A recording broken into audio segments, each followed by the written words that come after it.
प्रभु के नाम स्तुति हो। प्रभु एक नूतन दिन पुनर्बार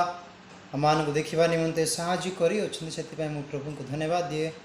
आसतु आज ध्यान में अल्प समय आम चिंता करवा गोटे विषय नहीं जहाँ आपण निष्पत्ति कौन बा आपण निर्णय कौन आपण कौन स्थिर करी ताहाटी आम चिंता करवा। निष्पत्ति कहले जहाँ आम करने निमंते निजक स्थिर कर गोटे विषय करने निमंते चाहे आम जीवन में दुख आसू कष्ट आसू जंत्रणा आसू से गोटे विषय को आम करने निमंते निष्पत्ति नहीं जाइए आम मृत्यु पर्यंत ताहाकू निष्पत्ति कह जाए, ताहाकू निर्णय कह जाए। मु जीवी कहले जदि आम गोटे स्थान को जाऊँ कहले आम जीवन में जिते कष्ट आसू दुख आसू बाधा आसू हेले मध्य स्थान जा पहुँचवा गोटे निर्णय ताहाकू निष्पत्ति कह जाए। आसतु आम बाइबल गोटे विषय गोटे अध्याय आम पढ़ा दानिएल तार 1:8-9 पद पढ़ा। सेठार ए प्रकार लिखा जाए, मात्र राजार आहार्य द्रव्य और ताहार पानीय द्राक्षारसरे आपना को असुचि न करने दानिएल निज मनरे स्थिर कले। हेतु से जेपरी आपना को असुचि न करती एथिपाई से नपुंसकाधिपति की निवेदन कले। सेतेबेले परमेश्वर सही नपुंसकाधिपतिर दृष्टि रे दानिएल को अनुग्रह और दयार पात्र कले। यही घटना बाबिलोन रे आमे देखा पारुछु। जेतेबेले दानिएल जो कि इस्राएलिय माने बाबिलोन रो राजा नबुकदनेस्सर बंधित्व अवस्था रे थिले। ए माने केते जण युवक माने थिले। ए स्थान रे दानिएल और अन्य जण मानकर विषय मध्ये आमे देखि पारुछु। किंतु दानिएल को निष्पत्ति कौन थिला ताहा आमे ठारे देखि पारुछु। दानिएल गोटे विषय मनर स्थिर करुअछंती ताहा न करिबा पई राजार राजकीय द्रव्य आ द्राक्षा रस को पान न करी निजको असुचि न करती से से निर्णय बा निष्पत्ति नेउछंती। निजको असुचि न करिबा पई निजको व्यवस्थार बाहर न रखिबा से गोटे निर्णय नेउछंती। जेतेबेले माने बाबिलोन रे थिले बाबिलोन रो राजा नबुकदनेस्सर यह गोटे घोषणा कले जे जेते जण युवा मान अछंती शक्तिमान अछंती बलवान मान अछंती से मानकु आण से मानकु राजप्रसाद रे छिड़ा हेबा पई राजप्रसाद रे कार्य करिबा पई राजप्रसाद रे रहिबा पई नियुक्ति कर आ सेथि निमंते 3 वर्ष मानकु तालीम दियो। हेले दानिएल तो गोटे जिहुदी लोक थिले, एमाने इस्राएल लोक थिले। परमेश्वर से व्यवस्था देते मूसा द्वारा 10 आज्ञा को पालन करवा लोक थिले। प्रतिदिन मंडल समाज गृह जाकर प्रार्थना और आराधना करवा लोक थिले। वर्ष को से माने जेरूसलम मंदिर जाकर पूजा और आराधना करुथिबा प्रकार लोक माने थिले। हेले ए मानकु एबे जो माने व्यवस्था को पालन करती और से व्यवस्था ए प्रकार कहे जे एकमात्र ईश्वर अछन तांग छड़ा अद्वितीय के नाही कोनोसी खदित प्रतिमा को निर्माण करिबो नाही कोनोसी देवता को उद्देश्य देइथिबा किछि भोजन को से माने खाइबे ना ए प्रकार मध्य व्यवस्था रहिथिला। हेले दानिएल जानी पारले जे आमे एबे जो कार्य करिबा को जाउ छु हमकु बलवान हेबाक पड़िबो, शक्तिवान हेबाक पड़िबो, ज्ञान रे निपुण हेबाक पड़िबो, ए बाबिलोनीय भाषा मध्य हमकु शिखिबा को पड़िबो। ए सब चिंता करिबा पूर्वरु निज मन रे गोटे स्थिर कले जे मु सदा प्रभु इस्राएल को भय करुवा लोक जे आम को उद्धार कर आनी अछंती आम पितृपुरुष को उद्धार कर आनी अछंती किनान देश मिस्र देश किनान देश मध्य आउ से आम जो व्यवस्था दे अछंती आम पितृपुरुष जो व्यवस्था पालन कले ताहा जदि मु आम्बे माने पालन करिबु कहला आमे विनष्ट हेबु ना आम को से रक्षा करिवे। से तांकर व्यवस्था को देखिले परमेश्वर व्यवस्था को से देखिले कौन आप जानती कि से कौन कहले नपुंसकाधिपति को से कहले नपुंसकपति आज्ञा आमान को पान करने निमंते जल आ खाइबा निमंते शस्य दियो आ 10 दिन मात्र तुम्हें देख किसी भिन्न देखि पारन कहले आपण जहाँ कहे आम ताहा मानिबा निमंते प्रस्तुत अटू। प्रिय टे चिंता करंतु जे कौन आपणकर निष्पत्ति रही परमेश्वर आज्ञा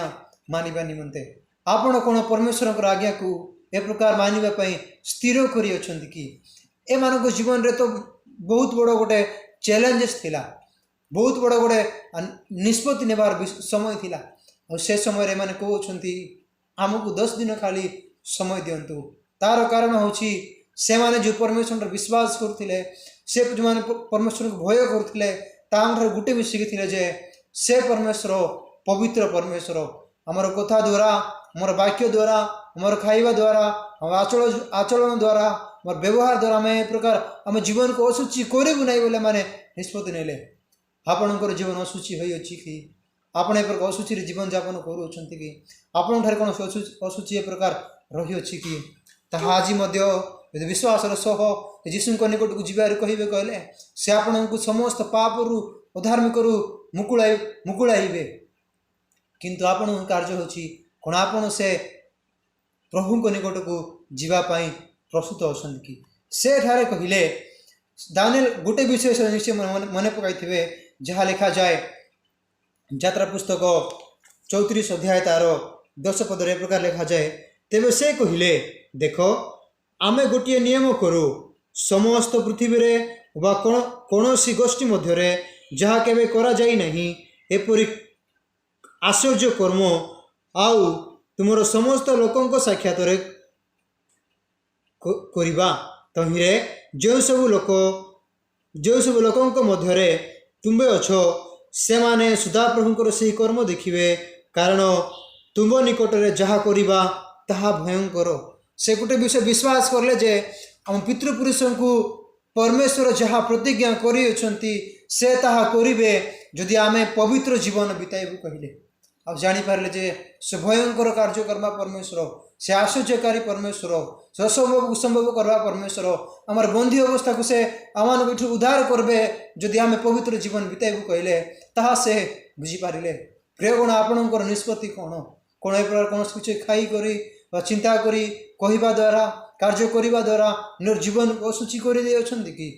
ताहले आज गोटे समय अच्छी से जीशु निकट जाकर निज को कहवाई हे जीशु आम ए प्रकार भूल करूँ आमको दया करी क्षमा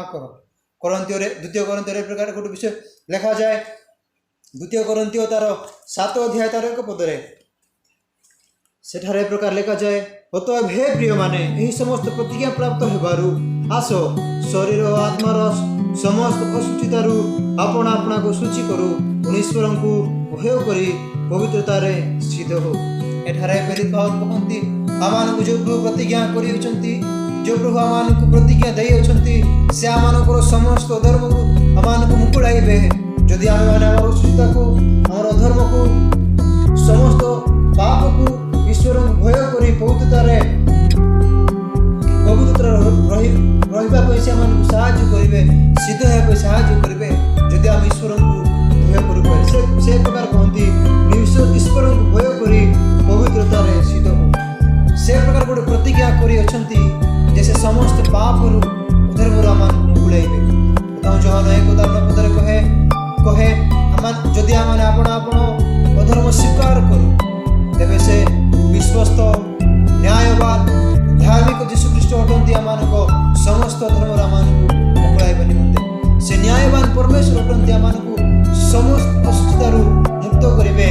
जदि आपणकर जीवन आपणकर पापर जीवन आपणकर असुचित जीवन नहीं करी जीशु पाखक जीवे कहले आपण कौन प्रस्तुत अच्छा कि आपणकर असुचित जीवन असुचित जीवन नहीं करी जीशु निकट जावाई कहवाई जीशु दया मुझे भूल करी मुझे अधर्म करी मो दुष्टता करी मुझे पापर जीवन यापन करुँची दया करी मत क्षमा कर 2016 अगस्ट मसरे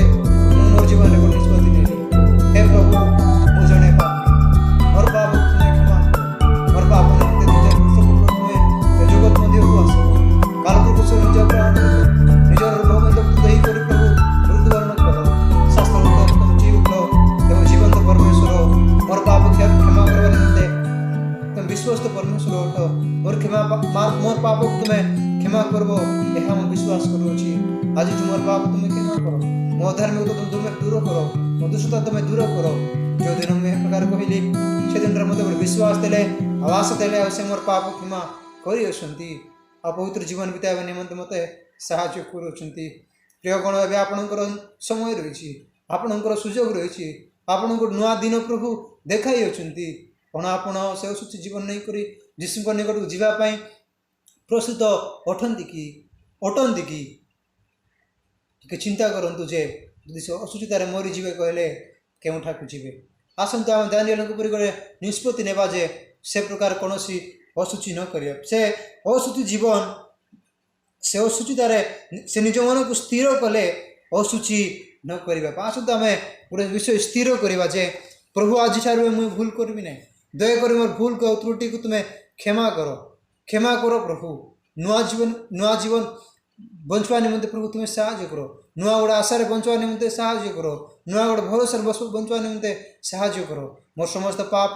समस्त असुचिता प्रभु मु तुम ठारे दउछि दयाक मत क्षमा करो आपण माने कौन ए प्रकार गोटे निर्णय नापी प्रस्तुत अटंती कि यीशु निकट को जातु और कहतु प्रभु मते मो असुचितारू दूर करंतु मते मो असुचितारू मुक्त करंतु मते मो असुचितारू मते दूर रे प्रभु रखंतु मु मोर जीवन को तुम ठारे समर्पण करूछि मो ठारे शक्ति नाही प्रभु मो ठारे ज्ञान नाही प्रभु मो ठारे बल नाही प्रभु ए पापरू अधार्मिकरू असुचितारू दूर हेबा निमंते किंतु मोर जीवन प्रभु तुम ठारे समर्पण करूछि मते तुम्हें साहाय्य करो ए प्रकार जदि कहिबे कहले से विश्वस्त परमेश्वर न्यायवान परमेश्वर आपणकर समस्त अधर्म आपण को मुक्त करने को विश्वस्त परमेश्वर अटंती प्रियगण प्रभु अनुग्रह करंतु ए वीडियो देखि समस्त को प्रभु अनुग्रह करंतु प्रचुर रूपे।